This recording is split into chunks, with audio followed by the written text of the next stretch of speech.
तो डियर हम लोग जो है फाउंडेशन इंजीनियरिंग जो है डिस्कस कर रहे थे। तो फाउंडेशन इंजीनियरिंग में हम लोग जो है सबसे पहले बात किए थे सैलो फाउंडेशन के बारे में। सैलो फाउंडेशन क्या होता है कि जब विड्थ जो है ज़्यादा हो एज कम्पेयर टू डेप्थ या इक्वल दोनों हो तो उसको जो है सैलो फाउंडेशन कहते हैं। इसमें अलग अलग टाइप्स ऑफ बियरिंग कैपेसिटी के बारे में मैंने डिस्कस किया था। फिर मैंने डिस्कस किया था कि जब बियरिंग कैपेसिटी सैलो फाउंडेशन में कैलकुलेट करते हैं सॉइल का, तो उसमें जो है दो तरीके का फेलुअर क्राइटेरिया देखने को मिला था हमें, शियर फेलुअर क्राइटेरिया और सेटलमेंट क्राइटेरिया। उसके बाद फिर हमने जो है कैलकुलेट किया था कि जो जनरल फेलुअर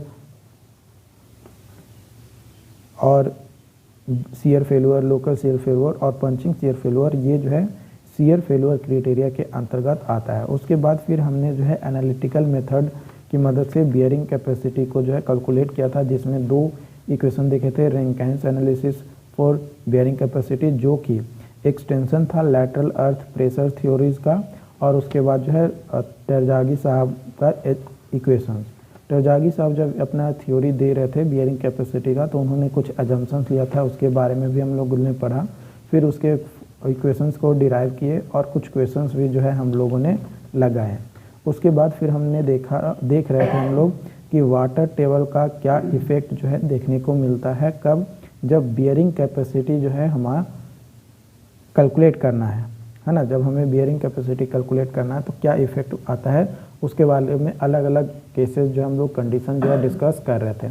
तो उसी कंडीशंस में, उसी कड़ी में हम लोग जो है एक यहाँ पे स्पेशल केस देखेंगे। स्पेशल केस में क्या होगा कि if water table reaches at the ground, अगर वाटर टेबल जो है ग्राउंड पे आ जाए सरफेस के, इन कोहेजन लेस सॉइल, अगर कोहेजन लेस सॉइल है यानी सैंडी सॉइल है तो उस कंडीशन में QU is equal to half into gamma saturated DF NQ plus half B gamma saturated NY हो जाएगा। क्यों?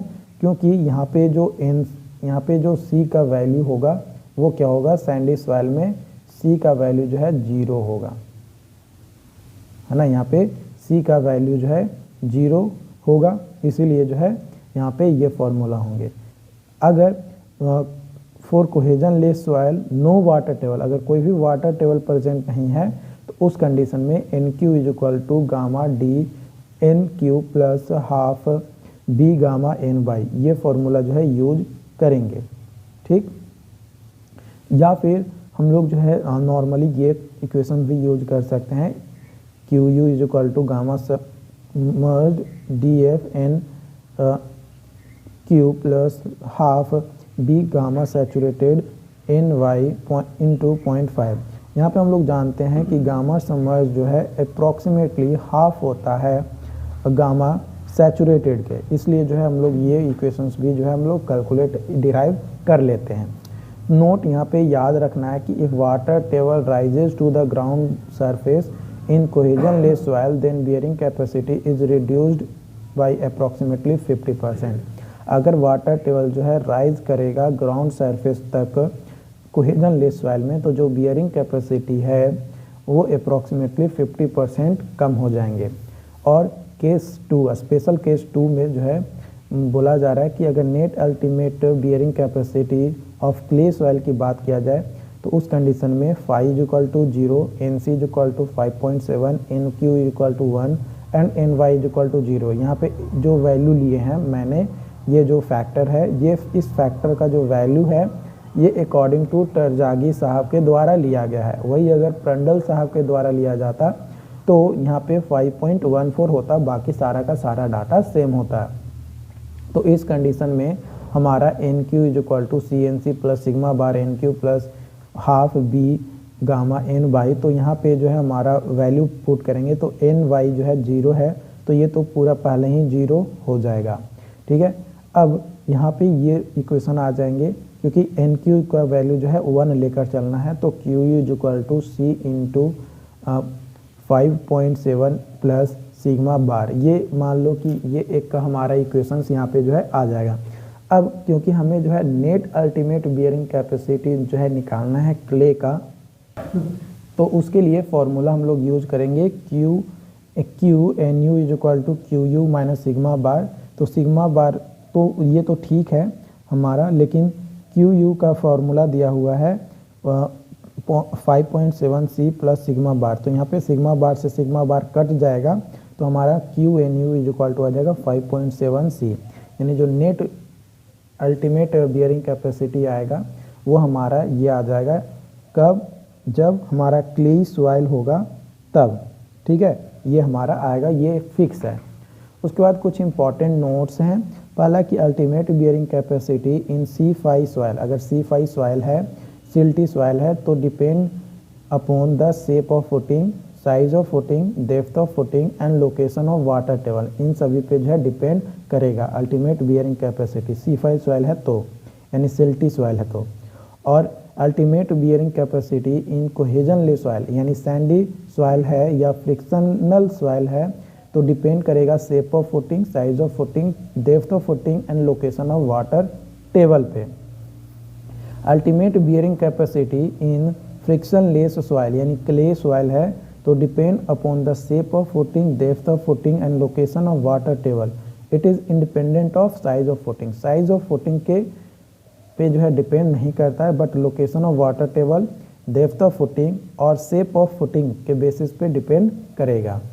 उसके बाद जो नेट अल्टीमेट बियरिंग कैपेसिटी है इन फ्रिक्शनलेस सॉइल यानी क्ले सॉइल पे, तो वो इंडिपेंडेंट होगा of size of footing, depth of footing, location of water table, but depend करेगा शेप ऑफ फुटिंग के ऊपर।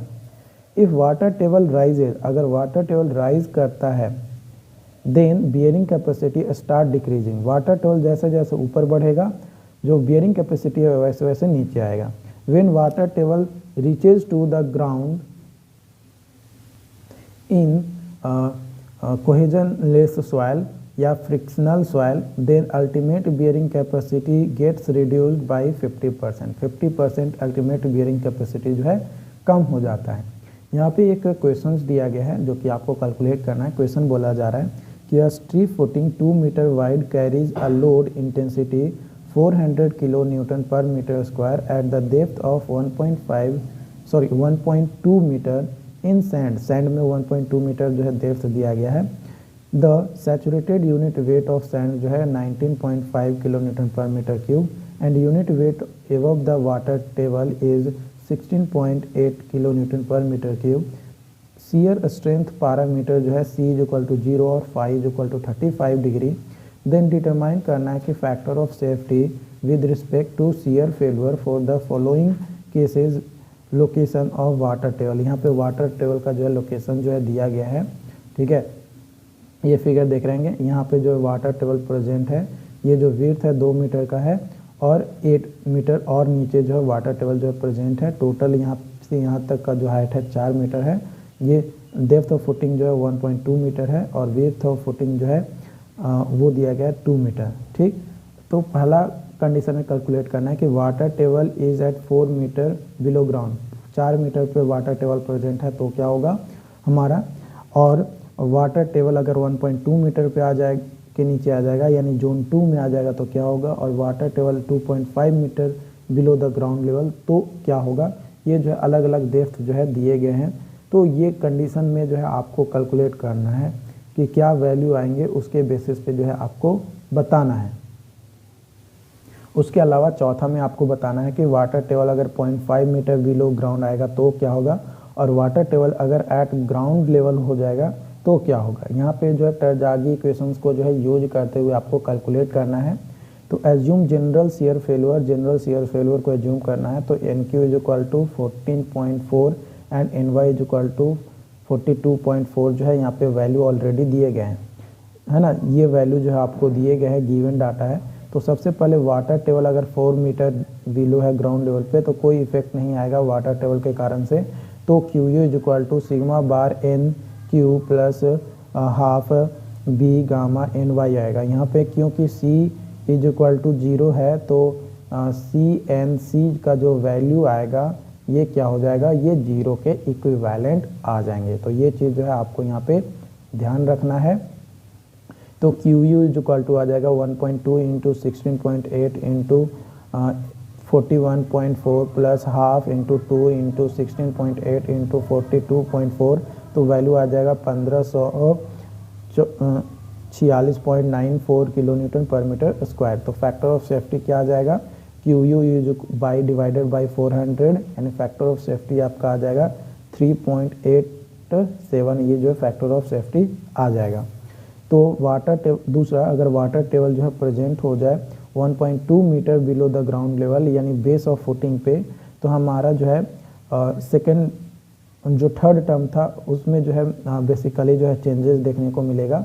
तो थर्ड टर्म में जो है चेंज कर दिए गामा सैचुरेटेड, तो 1.2 इंटू 16.8 इंटू 41.4 प्लस ये तो कट जाएगा, तो 19.5 गुने 42.4 इंटू 0.5, तो यहाँ पे वैल्यू आ जाएगा 1248.024 किलो न्यूटन पर मीटर स्क्वायर। ये क्या आया, अल्टीमेट बियरिंग कैपेसिटी। हमें निकालना है फैक्टर ऑफ सेफ्टी, तो ultimate bearing capacity divided by जो हमारा ऑलरेडी वैल्यू दिया हुआ था 400, तो उससे जो है डिवाइड कर देंगे यहाँ पे।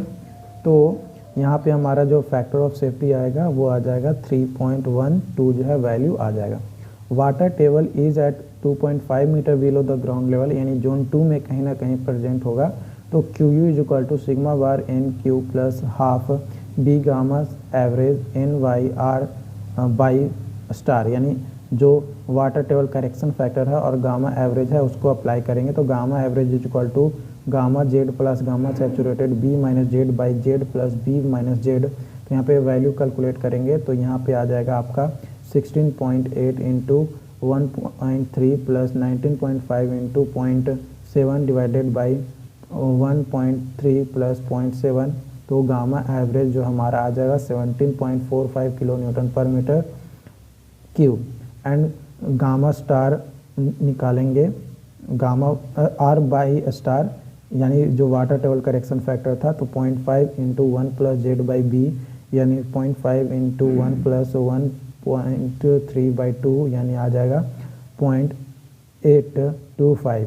ठीक है, तो अब वैल्यू जो है यहाँ पे कैलकुलेट करेंगे ये गामा एवरेज और आर स्टार बाई, तो वैल्यू आपका आ जाएगा Q U is equal to 1455.14 kilonewton पर मीटर स्क्वायर। तो factor of safety is equal to calculate करेंगे जो क्यू यू निकालेंगे उसको, और जो वैल्यू हमारा 400 दिया था उसको से डिवाइड कर देंगे, तो फैक्टर ऑफ सेफ्टी आ जाएगा 3.64। ठीक है, अगर वाटर टेबल जो है 0.5 मीटर बिलो ग्राउंड लेवल यानी जोन 1 में अगर प्रेजेंट है, तो हमारा sigma bar is equal to जो है आ जाएगा 0.5 into 16.8 in plus 0.7 into 19.5 minus 9.81, तो यहाँ पे सिग्मा बार का जो वैल्यू आ जाएगा 15.183 किलो न्यूटन पर मीटर स्क्वायर आ जाएगा। बाकी फार्मूला जो है हमारा सेम रहेगा, कोई चेंजेस जो है नहीं होगा। तो Q U is equal to हमारा सारा वैल्यू पुट करने के बाद आ जाएगा 1041.98 किलो न्यूटन पर मीटर स्क्वायर। तो जो फैक्टर ऑफ सेफ्टी है वो हमारा आ जाएगा 1041.98 डिवाइडेड बाई 400, तो यहाँ से डिवाइड करेंगे तो फैक्टर ऑफ सेफ्टी आ जाएगा 2.6 जो है हमारा फैक्टर ऑफ सेफ्टी आ जाएगा। कब, जब वाटर टेबल जो है 0.5 metre below ground level present रहेगा तब। और अगर हमारा वाटर टेबल जो है ग्राउंड लेवल पे आ जाए तो हमारा तो ये तो ऑलरेडी था, CNC तो 0 था ही, है ना, और बाकी जो हो जाएगा यहाँ पे gamma submerged DF NQ plus 0.5 B gamma saturated NY 0.5। ठीक है, तो सिग्मा बार जो है हमारा यहाँ पे कितना आएगा इस कंडीशन में, जब वाटर टेबल जो है ग्राउंड लेवल पर आ जाएगा, तो 16.8 इंटू 0 प्लस 19.5 माइनस 9.81 इंटू 1.2, तो 11.628 जो है सिग्मा बार आएगा। ठीक है, तो क्योंकि ये वैल्यू जो है हमारा वाटर टेबल के इफेक्ट के कारण से जो है चेंजेस जो है इसमें देखने को मिल रहा है। तो जब इसमें चेंजेस देखने को मिल रहा है तो Q U is equal to 11.628 into 41.4 plus 1.1/2 into 2 into 19.5 into 42.4 into 0.5, तो क्यू इज इक्वल टू आ जाएगा 894 किलो न्यूटन पर मीटर स्क्वायर। तो जो फैक्टर ऑफ सेफ्टी आ जाएगा वो आ जाएगा कि 894 को 400 से डिवाइड करेंगे तो 2.23। तो अलग अलग केसेस जो हमारा क्वेश्चंस में दिए गए थे तो उसी के बेसिस पे हम लोगों ने जो है factor of safety plus ultimate bearing capacity जो है हम लोगों ने 1 बाय 1 कैलकुलेट किया। तो इस तरीके से जो है आपको कैलकुलेट करना है। सेमेस्टर एग्ज़ाम में जो है लॉन्ग क्वेश्चंस आएंगे, जैसा कि आपको यहाँ पे मैंने क्वेश्चंस में कराया। तो लॉन्ग क्वेश्चंस आपको जो है सेमेस्टर एग्जाम्स में आएंगे, तो ये चीज़ जो है आपको फोकस करना है और आपको समझ कर चलना है। बाकी अगर कोई डाउट्स रहता है, कोई कन्फ्यूजन रहता है तो आप हमें चैट बॉक्स में ज़रूर बताइए। इसी तरीके का और भी क्वेश्चंस हम आपको करवाएंगे, थ्योरीज भी आपको करवा ही रहे हैं। बस आप लोग जो है अपना सपोर्ट बनाए रखिए, आप बस धैर्य से पढ़ते रहिए, आपको सारी चीज़ें जो है बताई जाएगी 1 बाय 1 सारी चीज़ें। और इस पे बेस्ड क्वेश्चंस भी आपको जो है प्रीवियस ईयर में जो पढ़ाया गया है, मतलब क्वेश्चंस दिए गए हैं एग्ज़ाम्स में, AKU एग्ज़ाम्स में आर्यभट्ट नॉलेज यूनिवर्सिटी के द्वारा, तो वो भी आपको करवाया जाएगा। बाकी अगर कोई डाउट्स आता है तो ज़रूर चैट बॉक्स में बताइएगा, ताकि उस पर जो है एक स्पेशल वीडियोज़ आपको बनाकर प्रोवाइड किया जा सके। Thank you.